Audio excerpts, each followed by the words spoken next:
Welcome, everybody, to another episode of the Introspection Hour with Brian and Patrick.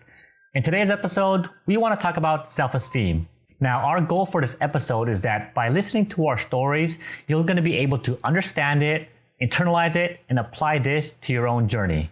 Now, Patrick, can you tell us the time where you experienced low self-esteem in your life? Something that I thought wasn't an issue actually became the reason of why I had low self-esteem, which I describe it as being average.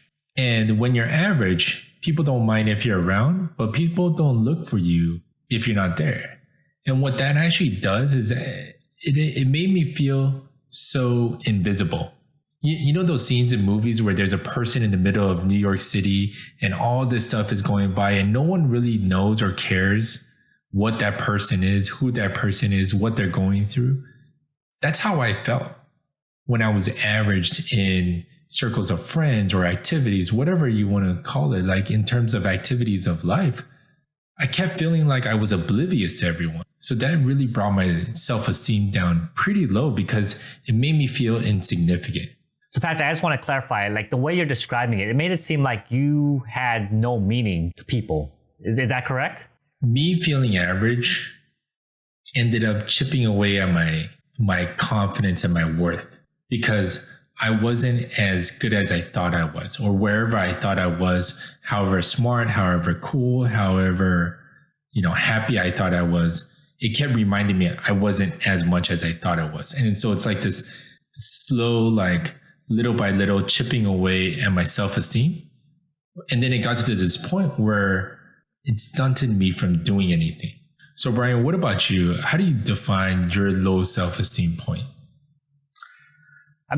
Honestly, the first time I could remember just having really low self-esteem was probably when I was about like 6 or 7 years old. I grew up with a single mom. I grew up with a divorced family, so I ended up living with my mom. As a result, I ended up essentially growing up by myself, if that makes any sense. And my mom did the best that she could, trying to raise me, but she had to kind of live her own life. And as a result, I felt neglected a lot. And without going too much into like attachment theory, let's say, I felt like I had the what they call the anxious ambivalent attachment style, where I was essentially the needy kid, right? Yeah. So it's funny where you brought up average. I kind of did the opposite, where I had to feel like I had to overcome and basically outperform everyone around me to kind of showcase like, hey guys, look, I'm good enough. Be my friend. This is how good I am at basketball. This is how good I am at being smart at math or English or whatever subjects we were doing. Is that I did the opposite, where I tried to outperform, to show off and showcase that, hey, I'm good enough, guys, like me.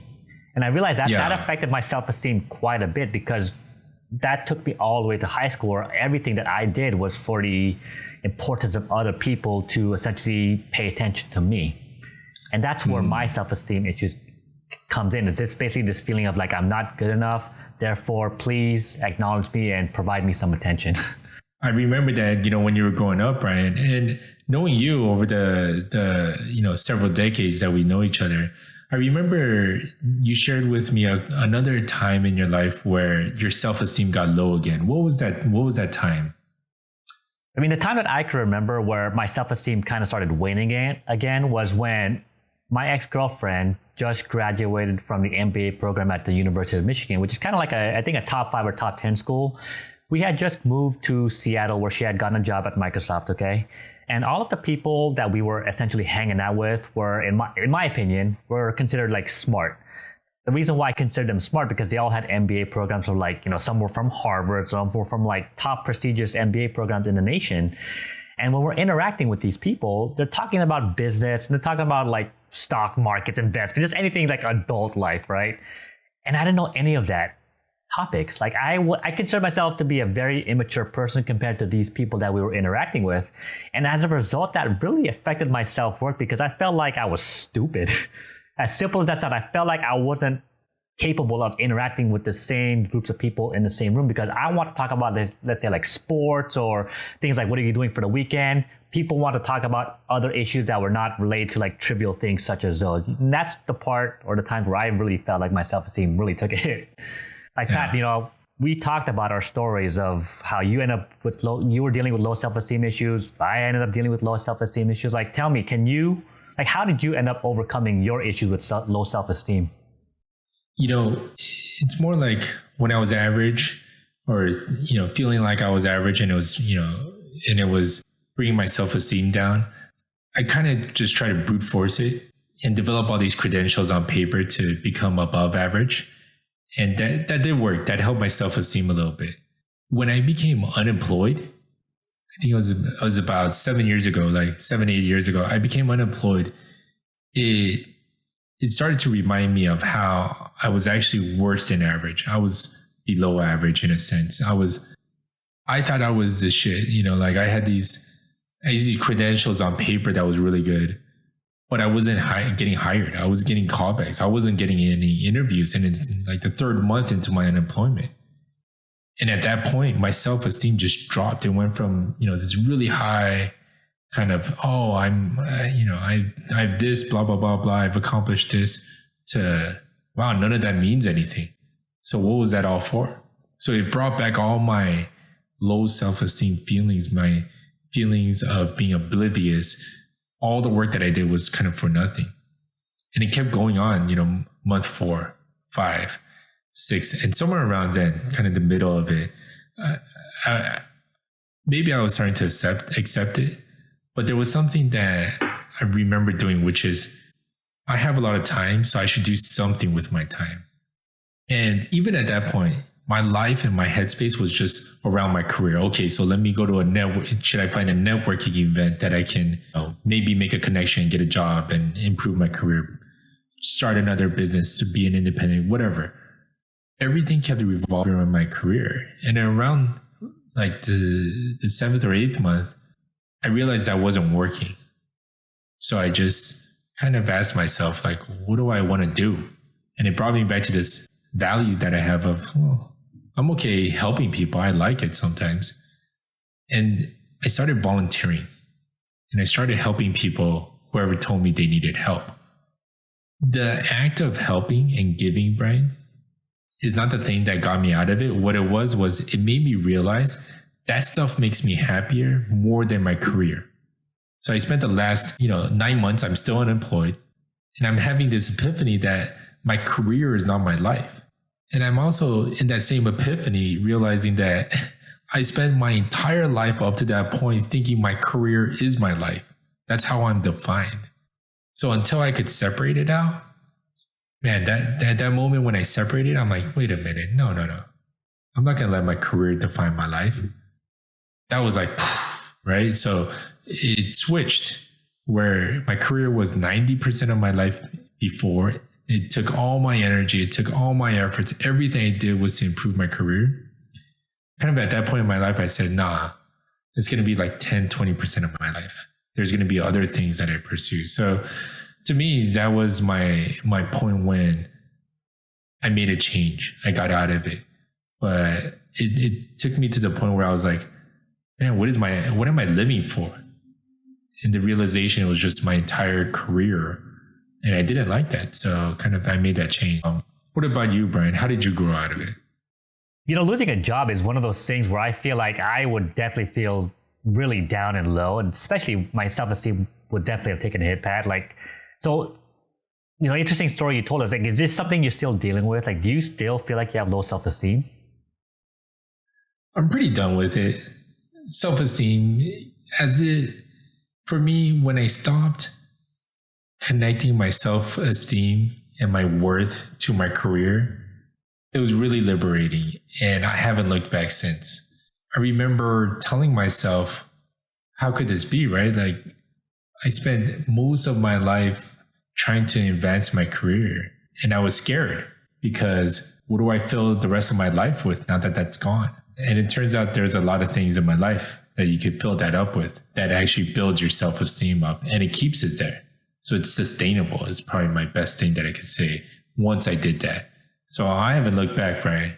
The part that makes it sustainable is that I started to focus on my relationships with people that are close to me. I started to do specific actions that I knew I liked doing, which is like helping people, volunteering, or even checking in with my sister made me feel that worth and that level of esteem that just kind of okay, yeah, I'm valuable. People around me care about me. So that helped me and it sustained me compared to I screwed up at work. My manager is going to yell at me about this. I have a horrible boss that tells me I'm useless. Like it didn't get that bad, but it was pretty close. It's a lot better. So it is sustainable. When I made the decision at the moment, Brian, I can tell you, I was so scared of the gap that would occur in my heart when I said, my career is not my life anymore. So you're like, what is my life? So that was a pretty defining moment for me. What about you, Brian? How did you grow out of, your low self-esteem point? My self-esteem right now, it's a lot more manageable. I mean, you have to understand that the way I grew up really affected how I really thought about myself. Like I've always been a guy who had a difficult time, let's say, approaching women for dates. And I know myself because, like, for example, if I see someone who I consider not as attractive, I'm easily able to spark up a conversation and talk to them because in my mind, I feel like I don't want to use the word better than them, but I feel like I'm better than them. But for example, when I see an attractive woman, a part of me feels like I'm not good enough to talk to them. And that's something that still kind of holds me back. But I realized that one thing where I was reading a dating book where it teaches people how to get over your insecurities of approaching someone who's more attractive is the one thing is that you have to consider them as just a person. And that's one thing that I kind of hold on to this day as far like how do I manage my self-esteem, particularly with dealing with other people, is understanding that they're just another person. And I had to do this mental mind shift on how I could better utilize this approach. And this helps me a lot because I'm still affected by people who I consider more successful than I am. Right? You talk about you talk about careers. I get intimidated by people who I presume to be smarter than me. I live in Seattle where there's a lot of people who make six figures, people who are in high career industries, and I'm just a doctor of physical therapy. And that's where I feel like I'm not, this is where my insecurity comes in. Is like, because I don't make enough money, I don't have a fancy house, I don't drive a fancy supercar, I feel like I'm not good enough to approach them. And this is where I'm still trying to manage it, Pat, is understanding that the person's job, the person's status or career does not define them as a person. It's like the person themselves that's what defines them, right? Like I'm a good person. I consider myself to be a good person. Therefore, my qualifiers should be just that. So you heard our stories of how we experienced low self-esteem when we were younger. And the reality is we actually grow out of it. We did to a certain degree. Brian's still working on his. I kind of feel like I left mine in the back mirror. But the couple of things that we just want to make sure that we leave you with is most of the time, if you're feeling like your self-esteem is connected to your career successes and failures, detach it.